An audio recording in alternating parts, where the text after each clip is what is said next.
It's time for Cutting Edge Consciousness with Freeman Michaels and Barnet Bain. Thought-provoking discussions and bold ideas from the edge of possibility. And welcome to Cutting Edge Consciousness. This is Freeman Michaels here. With Barnet Bain. Good moment. Good moment. We've been waiting to try that out. Yeah, I like it. I hope that went over well. Yeah. We don't know when you're listening to this, because now that we're syndicated, we're on big syndicated various people yes, now. different times. Yes. Who knows? Happy moment to you too, Barnet. How's everything going? Very much in the moment. Good. It's actually going extremely well. Yeah? I'm feeling great about the day. This is the holiday season. I love the vibe. This is Yeah. as close as we get to winter in Southern California. Right. The skies are a different shade of blue. I'm still wearing shorts, so I don't know. You are wearing shorts. Yeah, but you I'm commented that I ought to be wearing something different. Well, I was passing on some passive aggression, I guess, because I walked out of the house in my corduroys and a leather jacket, and Sandy said, "You know, we're not in Canada anymore." I said, "But it's fall." I love it. So the idea is if you dress for it, it makes it so. Exactly. That's Isn't that the way it beautiful. is in all things? It is. It is. You know, the thing about the holiday season, I'm always feeling a quandary. A little challenged because, you know, I've got the little ones. Antonio is 9 and Isabel is 7. And the whole Christmas list and all the things they want, it's really challenging because I don't want to just, the balance of buying them, you know, what to buy them, what toys, all the stuff. And it brings up the question, you and I have brought this up before, what is enough? And I mean, not just for kids, in my own life, you know, at what point am I distracting? At what point is it enough already? And it's really interesting because Jazz and I have been talking about the toys this year. And last year we just felt like there was just so much stuff. It cluttered the house, but also it's all breakable stuff. It's all going to be gone and it's all disposable. So I really want to find a balance where I can instill some sense of enoughness in you know, so the kids don't feel like they're being deprived, but not, you know, tip over into that clutter, that overwhelm. Do you know what I'm talking about? I sure do. It's a systemic challenge, isn't it? Yeah. I mean, what is enough? I have a friend. His name's Mark. Mark, a few years ago, was the managing director of a British merchant bank. I know Mark. You know Mark, Mhm, right? I of think we course. spent some time together with Mark. Of course. So I'll share this. I don't think he'll mind me sharing this. He's pretty candid about it. He stepped away from the bank to become a meditation teacher. And he told me this story about meeting up with some of his old cronies and his colleagues from the banking industry, and they lead an incredibly fast life. And one of his old friends said to him, "Come on, Mark, you tell me you really don't miss this, the money and the status and the social scene and the planes and the perks and the on and on and on." And then Mark said, "Well, you know what? I have something that you will never have. I have enough." Wow. That's beautiful. And I find that to be such a poignant piece. Yeah. Because there is a point that we become seasoned enough to drop into a sense of atonement, of at-one-ment, knowing that we are enough. It doesn't in any way negate the primal creative desire to explore and become more and know more and connect with more, but it's very different from the lust for acquisition. Yeah, and I like there's an offer in that enoughness. There's a quality to it because, as you know, I and we share this too, is I've got kind of an addiction to struggling. You know, I've got this whole thing of how, you know, it's sort of a Protestant work ethic, you know, always got to be working, work's work, you know, there's always this striving and struggling. Penny saved is a penny earned. Yeah. Poor Richard Almanac. Just anything called Poor Richard, you have to really look right. closely at. That's a bad bargain right there. But just the nature of settling into a sense of enoughness versus constantly being in that sort of anxiety of what I've termed the push. It's a generous offer is all I'm saying. It's not I don't feel like this is a diminishing, you know, like one ought to give up all your stuff and go live in a cave somewhere necessarily. Though if you want to do that and that works for you, by all means do it. But I'm not prescribing that. I'm saying that there is an internal place, perhaps, where there can be a kind of click, where it's enough already. You and I talked about this about the final seminar. The last seminar. At what we point? have talked about this, but Yeah. you know what? It's like looking at some kind of jewel. You keep turning it and turning it and turning it and seeing more and deeper reflections of the self. But I think that what we could stir into this conversation Stir something in. is the wisdom of a really old friend that I am so glad to be able to welcome him here today with us. For over 35 years, Gay Hendricks has been a major contributor in the fields of relationship transformation and body-mind therapies. He's the author of 33, maybe it's probably more than that at this I know, point. whole bunch of books. Lots of books. He's the author Let's go of nearly lots of 3 books, dozen. including The Corporate Mystic and Conscious Living and The Big Leap. Along with his wife, Dr. Katie Hendricks. He's the founder of the Hendricks Institute, based up the road here from the studio, up in Ojai, California. He teaches and offers seminars worldwide, and he even shows up on Cutting Edge Consciousness, the first of many times. Welcome to the show, Gay. Well, thank you, Barnet and Freeman. It's a real honor and a pleasure to be here. I've enjoyed listening to this, so I'm very excited about getting underway with our conversation. I got a lot to say about this particular subject. Go! Yeah, well, go, Gay, go. What is enough? What the heck is going on with this enough thing? Well, I think one thing I just wanted to say as we get underway is abundance and transformation is happening all the time in life, and one of the things that I'm riding a wave of this morning is, just to be absolutely transparent about it, is that my wife and I haven't had kids at home for the last bunch of years, and our kids are grown, and so for the last 17 years our companion in our daily life has been our beloved cat Lucy, and Lucy just passed away last week, and in our arms and held in love, and so I'm in a space of missing her a lot, and also with Thanksgiving coming up, really giving thanks for the gracious experience of her over the past 17 years. So I know you can all relate, and probably everybody can relate. When we put it out on Facebook, we just got showered with hundreds and hundreds of wonderful expressions of sympathy from people. And so if you hear that in the background of my voice today, that's something that's part of the magnificence of me at this particular moment. Well, that's welcome here. We will honor your loss and honor the depth of the connection you had with Lucy. It's beautiful. And it relates so much to what you guys were talking about earlier, because, you know, that I actually, I'm 67 now, and when I was 50, I retired. I made an attempt at retirement. And I had a kind of a magical year back there where in the same year I inherited some money, and Oprah put us on her show and flashed our book to the mainstream out there. And so I went from being a university professor to being a self-help book author there in a couple of months. So I decided to quit everything I was doing, which was mostly being a university professor at the time, and I kind of went on a quest for what was life all about and what is enough. And, you know, it's interesting that the whole time I was a university professor, I was so amazed that you could get, you know, like 15 or 20 or 30 people with a PhD in the room. And I used to have this saying that every time a person with a PhD enters the room, the collective IQ drops by 1 point. Oh, my gosh, that's hysterical. Yeah, so by the time you get 30 of them in a faculty meeting, you've got people functioning at kind of a, you know, pretty primitive level.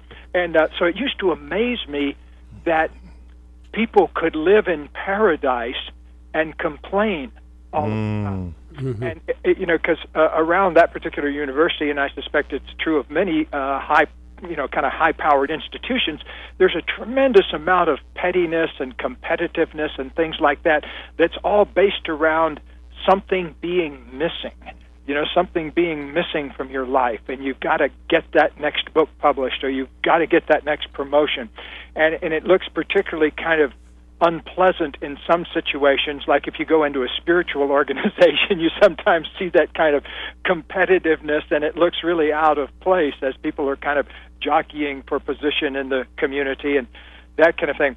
But I really, I spent a lot of time that year asking myself, what is enough? What does it really matter? And what I ultimately came to was the really only thing that matters in this moment is the amount of love that I'm able to experience and the space of love that I can create for other people. Beautiful. And so I began to make most of my decisions based on, is this going to increase the potential for love in my life or not? You know, and it became kind of orienting around a pillar of love rather than a pillar of material gain. And so I really resonate with the question you're bringing up, because it must be particularly difficult with little children, because in a way you want to honor what they want, but at the same time, my goodness, it must be a tremendous strain to look around you and see, wow, do I want them to participate in this gigantic hallucination? Yeah, well, that's the challenge, and it's interesting because, as you know, because you raise children, it's such a delicate balance. This whole, how do I instill in them a set of values that may bump up directly with the collective programming? I mean, they're going to school. The kids have I'm so out of date, the Mutant Ninja Turtle or whatever the game is. I don't know what the game is today. I really don't. And our kids still don't have video games. And we made that conscious choice. So I'll stand with that choice. But I also don't want to create a situation where I'm depriving them. So there's a delicate balance here. Well, let me just turn the question around to you. Since you're asking the question, is there any particular toy or experience you've been denying yourself? What would be the best present you could give to yourself right now? It's the enoughness. I mean, it is this sense of, look, you blew past it. Now we just track.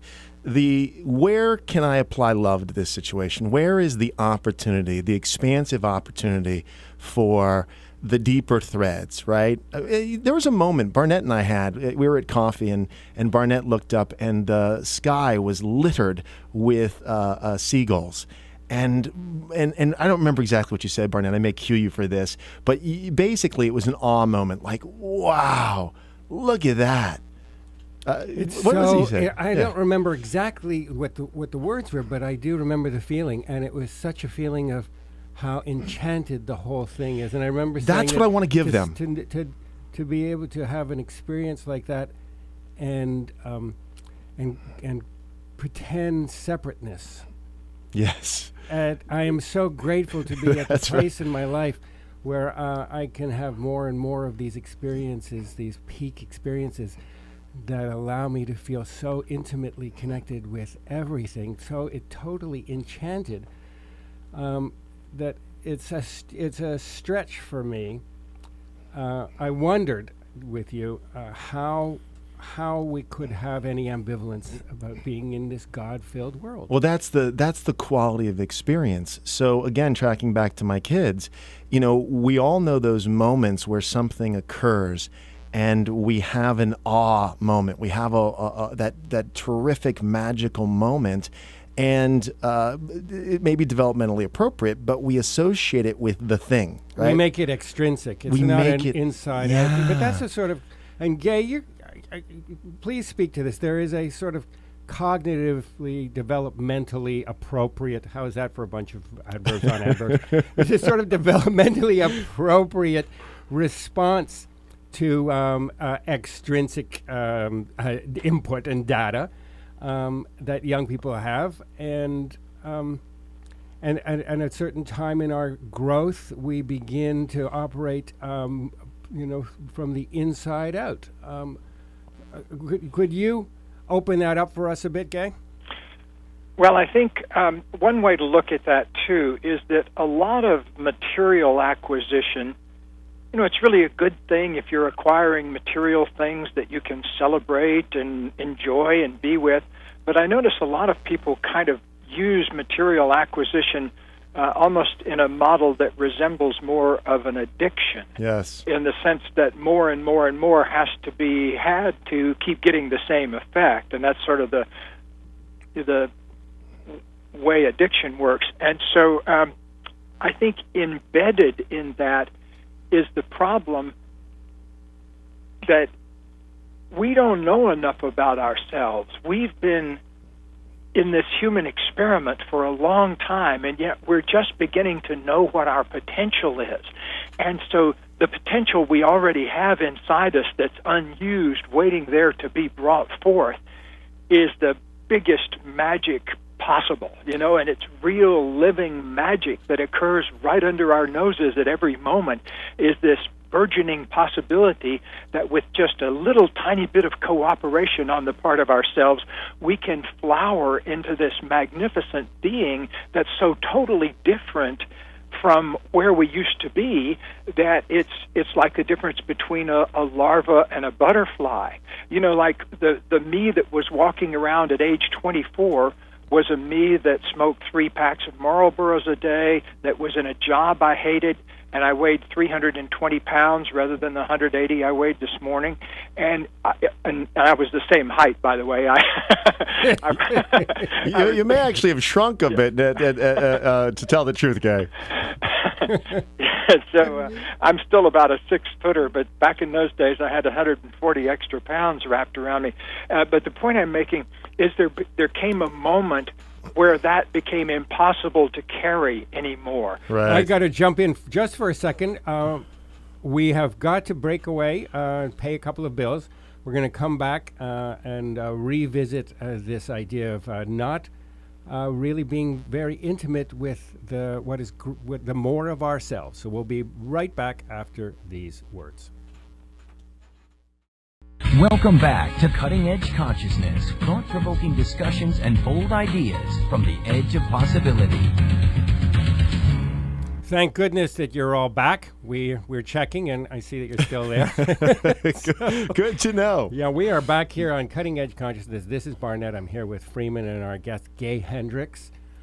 Before the break, Freeman, where were we? Well, I'll tell you, what you're illustrating, Gay, which was how profoundly distracted you had gotten in your early 20s, smoking a couple packs of cigarettes, carrying an extra 100 and some odd pounds of weight, and But the developmental piece. And what you were alluding to, Barnett, that that this actually becomes a stage in the spiritual development where we go sort of off track, where we get distracted, only to recognize that there's something really profound that we're moving away from, and there becomes a moment in time, at least in my experience, where the illusion, as it were, snaps, and we recognize that how profoundly we're missing that which really feeds us.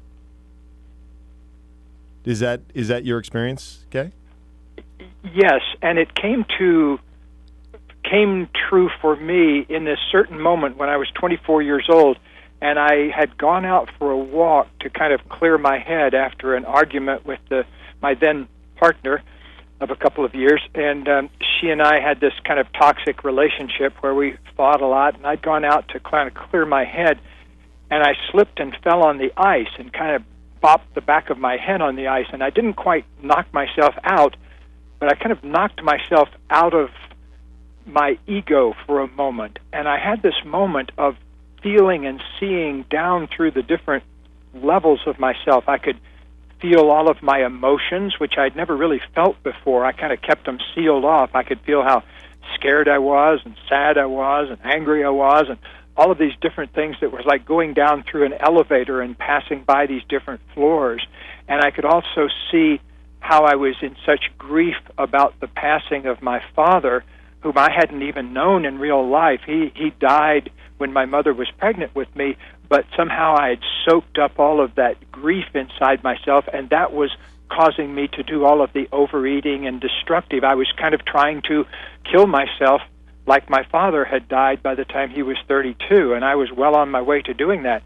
But on this particular magic day, I kind of had a 2-minute reprieve from all that where I saw how it really was. And what I really saw was at the basis of everything is this incredible spiritual thing that's driving us to always make it more manifest in the world. We're always trying to kind of get ourselves lined up with spirit, no matter how far. And in fact, I think because we wander off far, we do things like fall on the ice when we're 24 and gradually reawaken spirit in ourselves.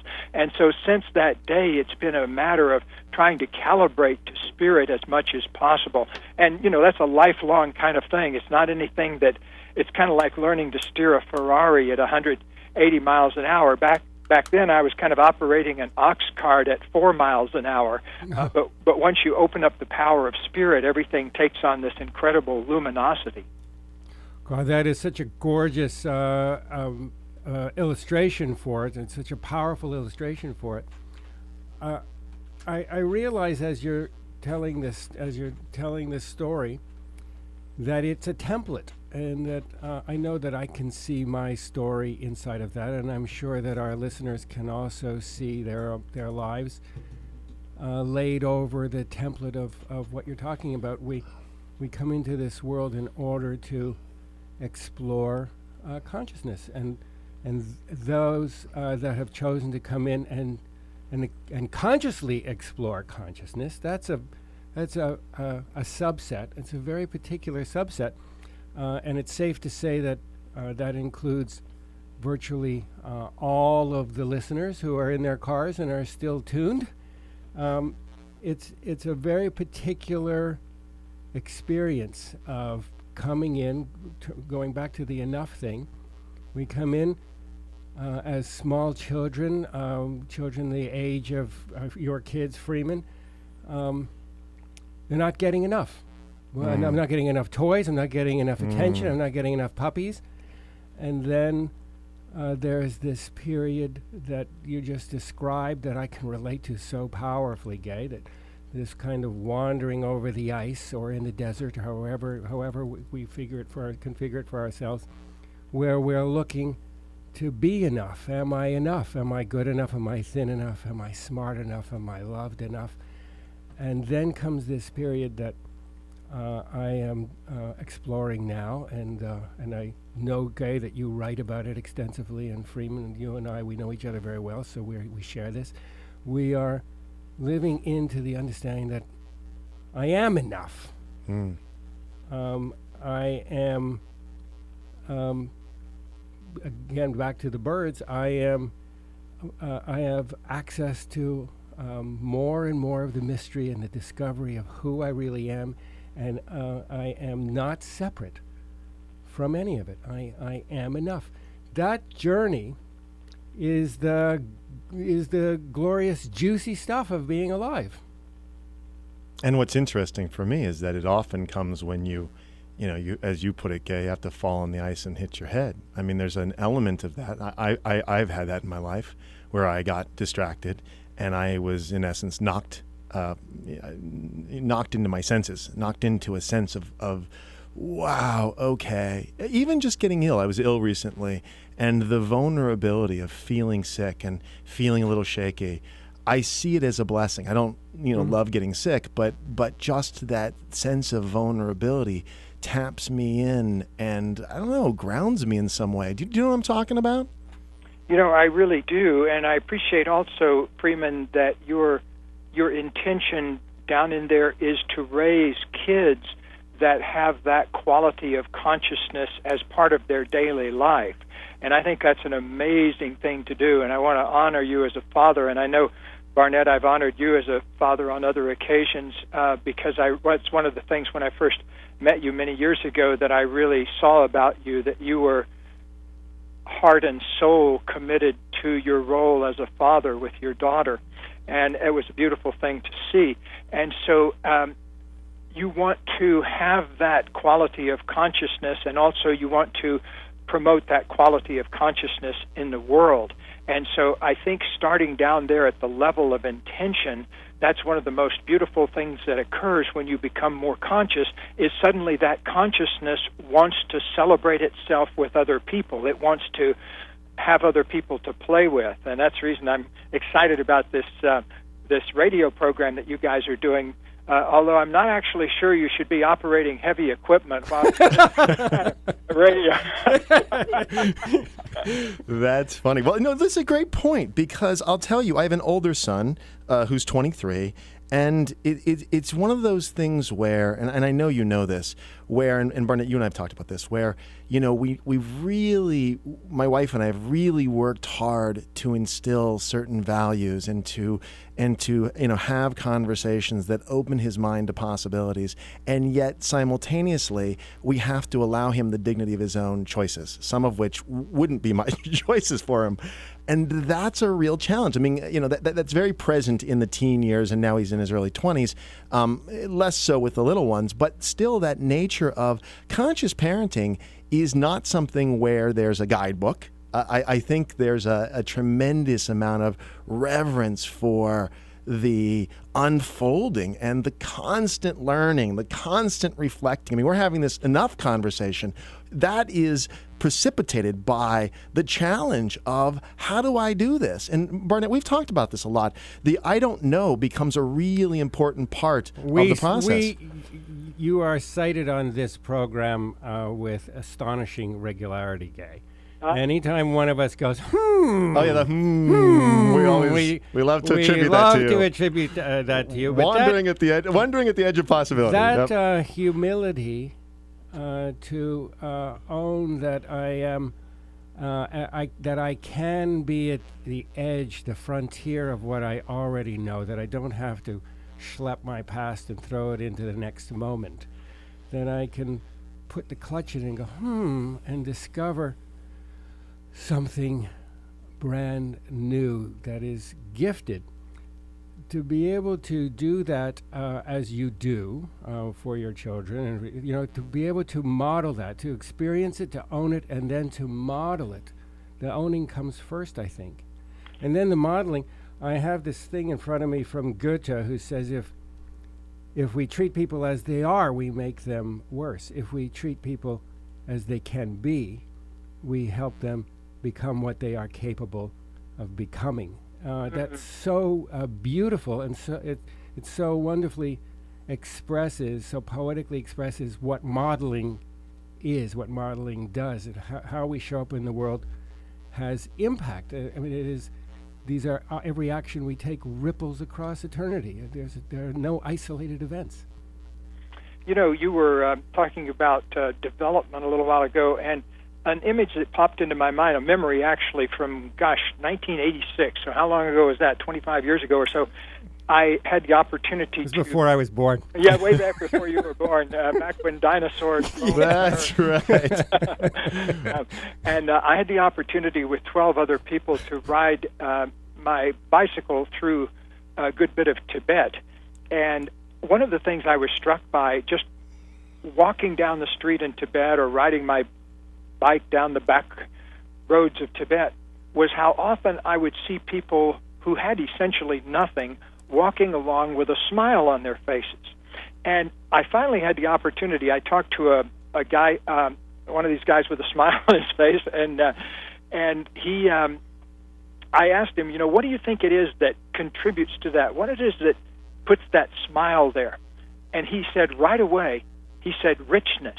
And I said, what do you mean? And he said, well, in Tibetan Buddhism, he said, richness is one of the main concepts. And I said, well, what is it exactly you mean by richness? And he said, that you get a constant stream of thoughts free in your mind without even asking for them. Oh. And so that was the source of his abundance, that he was giving birth to all of these thoughts in his mind, and that meant he was the source of the universe. He was the richness out of which things were coming. Well, that blew my mind, because you see, the thing that he was calling richness and putting a smile on his face was what a lot of people over here would be called driving themselves crazy, with the thoughts that go through their mind. But because he was holding it as a source of abundance, as a form of richness, as something to be celebrated, he was getting to walk around with a smile on his face. And, you know, you don't see a lot of people walking around Wall Street with a smile on their face. Have you noticed? or Main Street, if we're really honest. I mean, it doesn't have to be Wall Street. You know, we were talking about the joyous holiday season, and yet, you know, a trip down one of the, you know, the malls, and people aren't looking pleased. They're looking stressed out. Absolutely. And I remember being on a subway going into London a while back, and I was going to live tweet the first person I saw in London that I saw with a smile on their face. And finally, I put my phone back into my pocket after about 45-minute ride in from the airport because I wasn't seeing any smiles on anybody's faces. Wow, it's so powerful. You know, go ahead. I'm going to jump. Let me jump in by for all a means. Freeman. I have to share this with you. This will put a smile on your face, Gay. So I am last night. Sophie, you know her well, but for those of our listeners that have not heard about Sophie, she will be, by the way, co-hosting with Freeman when in the next couple weeks. I'm out of town in a few weeks. But I saw her in those infrequent occasions when we cross paths on the road in front of the house. And she said to me yesterday, "Who was on your show tomorrow?" And I said, Gay Hendricks. And she says, "Well, look at this." And she pulls out her extremely dog-eared. There are more notes in that book than you have in your original draft copy, Gay, of conscious loving. Yeah. So she's walking around committing it virtually to memory. And I just thought that would make you smile because, of course, you remember her when she was an acorn.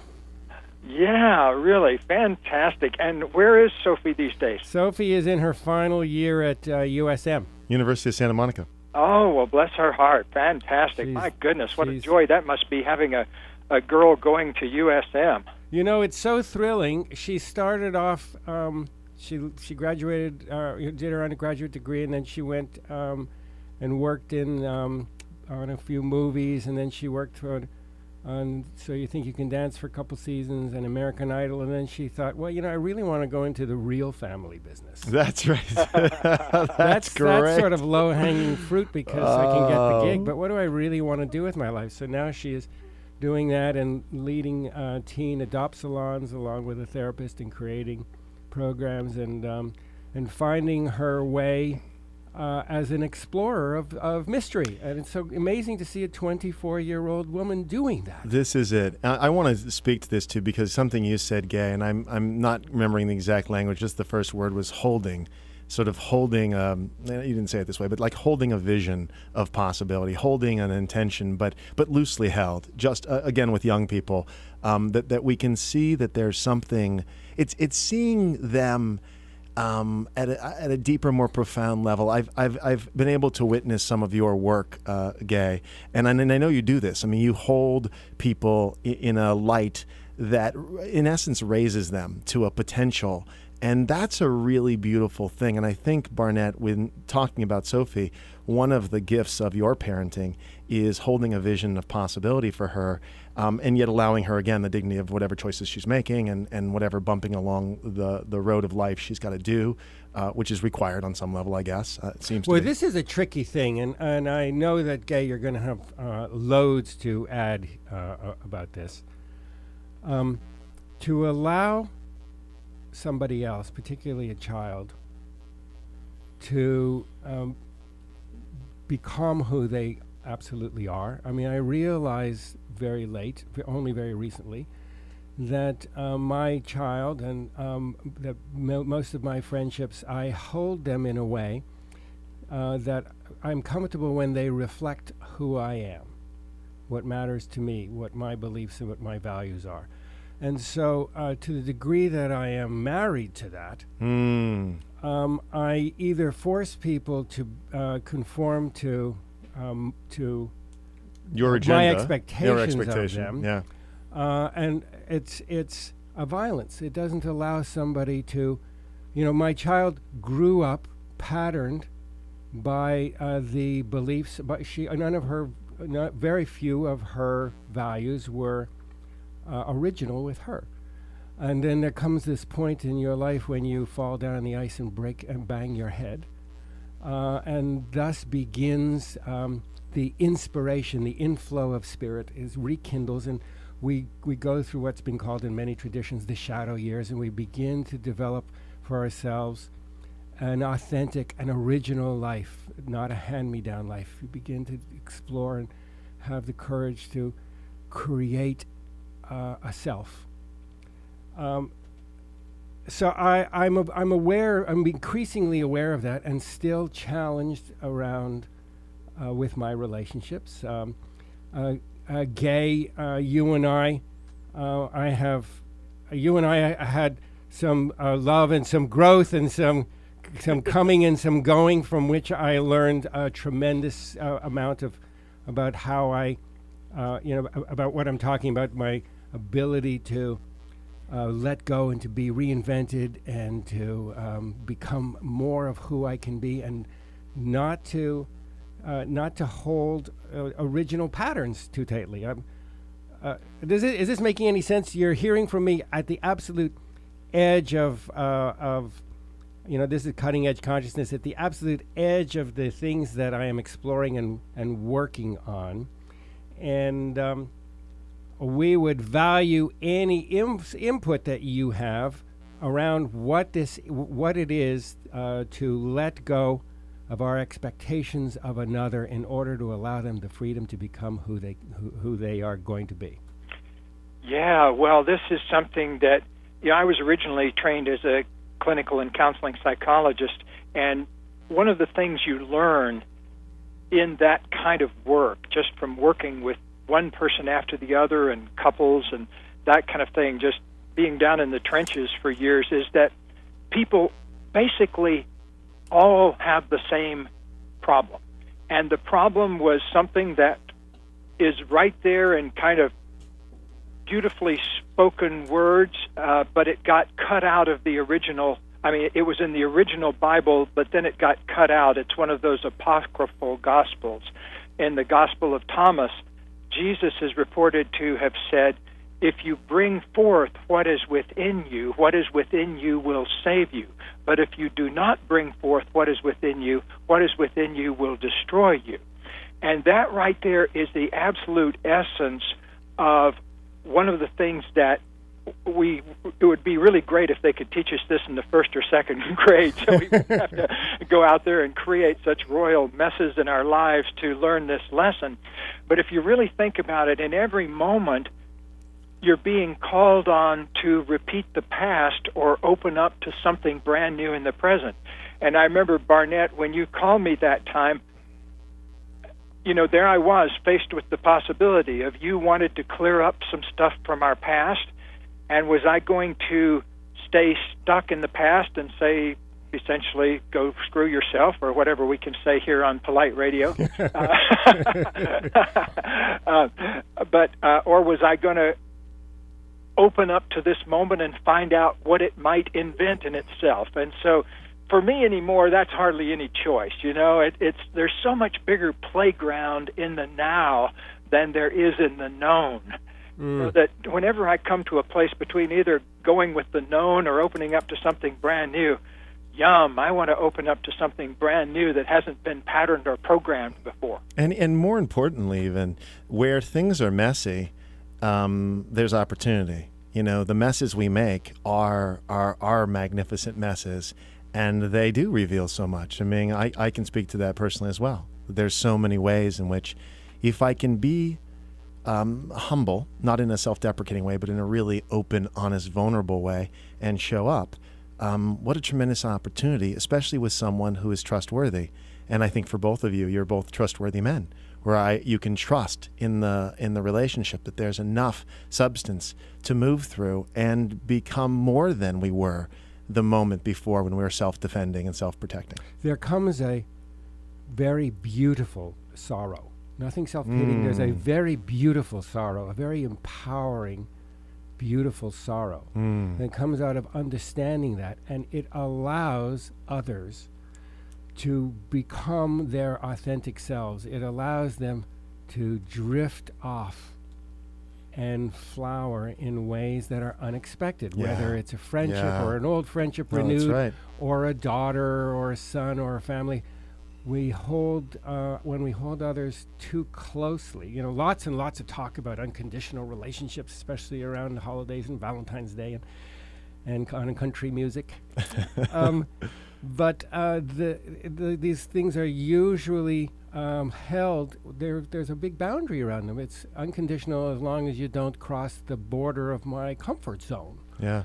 But when people do begin to explore in ways that are the discovery of who they are, particularly, for parents, certainly my own relationship with my daughter, when she began to explore and become something very, very different, beautiful, but very different, these are challenges. They're very, very challenging. It's a challenge to allow people to become who they are, and conversely, it's a challenge to break away in order to break away from other relationships or societal relationships to become who you really are. I think it was Blake that said the cut worm forgives the plow. It's great. It's really delicious. Hey, listen, we have another commercial break. We've run out of time, but I'm thrilled. How did that happen? It always happens because we're having fun. I never get over that. I know. Every time we look up, we're like, Gay, listen, I'm so thrilled that you came on. I actually really would love for you next time to come into studio. I know you're not far away, and I want to do this again. Okay, good. Will you come in next time? Sure. Where are you guys located? We're right down the street from you. We can actually do it in your backyard. We just get together. We are in. We're at Gold Coast Broadcasting in Ventura. Yeah, not far. So we'll get you in studio next time. Anything new coming up that we can tell folks about? Oh, yeah. Well, one of the big exciting things for me over the past couple of years is I've been writing mystery novels about a Tibetan Buddhist private detective named Tenzing Norbu. And last January, Hay House published my first one called The First Rule of 10. And now in January, Hay House is publishing my second one, The Second Rule of 10. His nickname is Tenzing 10 Norbu. I love it. Wow. Congratulations on that. What's that called? The second rule of 10. Yeah. Rule of 10. Each of them revolves around a metaphysical rule that he's trying to learn in the course of the mystery. And so this second one is about how to get out from behind unconscious beliefs that are serving as blinders to the real possibilities. So it's right up the alley of what we're all talking about here. Fantastic. That's fantastic. Oh my goodness. I love when consciousness, we all share a passion for when consciousness is illustrated in very human terms and when it can be entertaining. I also happen to know that this. Somebody is developing this as a movie. Yeah. Or a series, maybe. I could see an HBO series I think it's on this being one. developed as a movie. Am I right? Well, as a matter of fact, you're online, not with HBO, but with a producer named Eileen Meisel has optioned it for the movies, and we're also looking at some television possibilities, too. In fact, going to be having a meeting about that next Tuesday down in L.A., so a lot of keep your eye on the Dharma Detective website. That'll be the place for all the news on Tenzing Norbu. Okay, Dharma fantastic. Detective website. And also, folks that are interested can find out more about the work of Doctors Gay and Katie Hendricks at www.hendricksinstitute.com, or you can come to the Cutting Edge Consciousness website, and we will have that information for you there. Stay tuned, because we'll be right back after these messages. Welcome back to Cutting Edge Consciousness, thought-provoking discussions and bold ideas from the edge of possibility. And welcome back to Cutting Edge Consciousness. Freeman Michaels here with Barnet Bain. That was great. It was a good show. I love it. I so enjoyed that. This whole theme of enoughness and the space that enoughness, the offer of it, that enoughness, God, it's enough. And yet, what I love about what we organically wove into the conversation is this sort of longing for more connection. Like, it's enough, but there's, on the other side of the enough is this very, we were talking about developmental stages, this very developed longing for more. So in other words, when it's not enough, when we're in the striving, it's this whole, it's not enough. And then I think there's a point where we start to realize, wow, what is enough? And then the other side of that is this whole longing for more, but not from the place of not feeling like enough. Do you know what I'm talking about? But from an elevated place of possibility. And there's tremendous risk at that place. Because what you were talking about, reconnecting with Gay, thank you, by the way, for sharing that. It's beautiful to me. I think you're both amazing men, and I know you very well. But I've always had respect for Gay since I read that book that Sophie is reading right now. And so the idea of I'm willing to handle a bit more discomfort in service to something beyond this level of just this not just, but this sort of, there's very rich enoughness. Rich was the word that Gay used. And then beyond that, there's something else yet unknown. And that involves kind of being willing to shake a little bit in my knowingness. Do you know what I'm talking about right now? I do. I absolutely do. There's a delicious paradox around enough. On the one hand, there is a place where we own that we are enough. Yeah.